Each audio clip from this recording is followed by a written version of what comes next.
రైతుల గురించి ఇప్పుడు మీరు చూశారు పంచాంగాలు. టీటీడీ పంచాంగం వచ్చింది, పక్కనే రైతు పంచాంగం వచ్చింది, పక్కనే హార్టికల్చర్ పంచాంగం వచ్చింది. ఇవి చూసినప్పుడు రాబోయే రోజుల్లో వివిధ రకాలైనటువంటి మనం చేసే పనులు కూడా మన నాగరికతను అనుసంధానం చేసుకుంటూ సంస్కృతి సాంప్రదాయాల్ని అనుసంధానం చేసుకుంటూ ముందుకు పోయే పరిస్థితికి వస్తున్నాం. ఈ ప్రభుత్వం ఎన్డీఏ ప్రభుత్వం మీరు ఒకటే గుర్తుపెట్టుకోవాలి.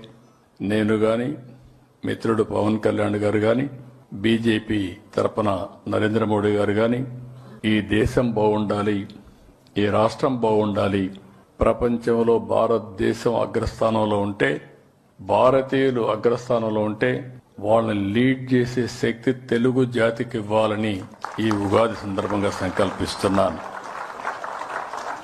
ఈ ఉగాదిని అన్ని జిల్లాల్లో చేస్తున్నాం. ఢిల్లీలో ఏపీ భవన్లో చేస్తున్నాం.